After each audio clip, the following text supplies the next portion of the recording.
Hey guys, it's Kim McNeil. Part 2 of my core strengthening series, or yoga for the core. You can't address the core without going through plank at least once, Chaturanga Dandasana variations. Some people avoid doing certain planks because they have wrist issues or they just find them too challenging. So I'm going to show you a few different ways that you can do with flexed wrists and without, for those of you who can't do that position, and you'll find that they'll start to not only strengthen the core, but really work the upper body, shoulders in a few different ways. So let's start with a conventional plank, as I call it, upward plank. Hands and knees, wrists under the shoulders, knees under the hips. Starting here, you can begin to walk the knees back. When you do that, go as far as you need to, start to feel the abdominals engage. So if you watch the previous video on core work, I talked about belly to the spine. And here in Chaturanga, same thing. You're going to want to feel that distance between the lower rib cage and the top of the pelvis shorten. So you're going to avoid hyperextension in the spine, or any extension in the spine really. And you're going to start to strengthen the core by doing that.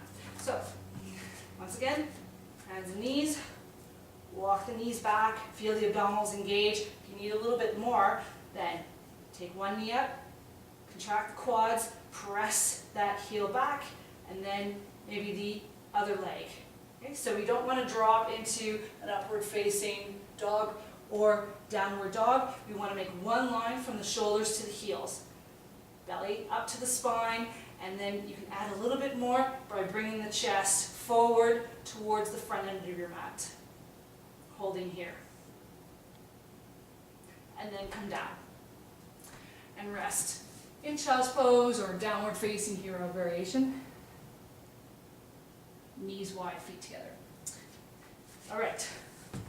If your wrists don't like that, if you have an injury or simply aren't able to do that action, then we can use Shirshasana or headstand arms to do plank pose.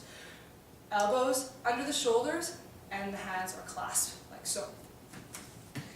Starting the same way, bring the elbows down. You want to ground into the inner elbows, bringing those hands together to the midline of the body. Walk the knees back, lower ribs to the top of the pelvis, shorten that distance, belly up towards the spine, and then decide if you want to keep the knees down or lift the knees up. Chest forward, trying to get rid of any rounding in the back. And then reestablish your foundation. Press into the forearms, inner elbows, inner wrists. Don't allow the ears or the shoulders to collapse, the ears to collapse to the shoulders. Work there. And then come down.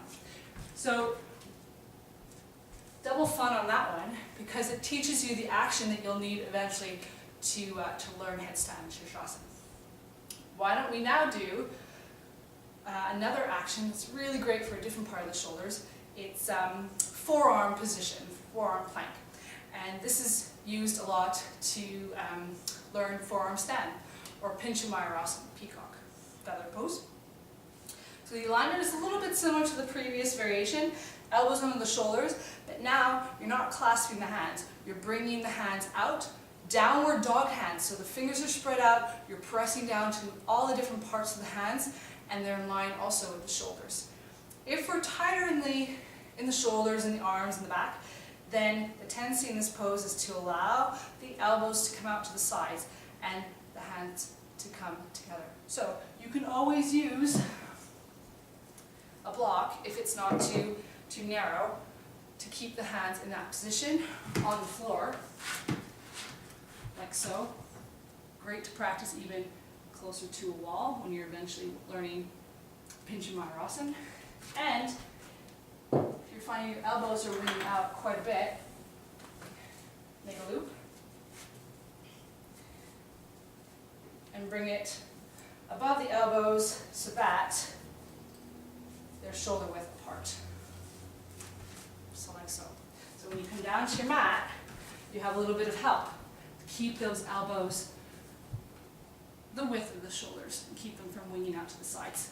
So, pressing into the inner elbows, pressing into the inner wrists, spreading the fingers just like downward dog, and then action of the legs is the same. Walk the knees back, belly to the spine, knees up maybe. Here, you don't allow the ears to collapse to the shoulders, so continue to reestablish the foundation, inner elbows, inner wrists, chest forward, and heels press back. And then down. So try those 3 variations of plank or Chaturanga Dandasana. Go through all of them if you can, so they all work different parts of the upper body, and you'll see, again, that your core will be strengthened up in no time. Thanks guys. Check me out on facebook.com at Kim McNeil Yoga or on my website, kimmcneilyoga.ca. Thanks again.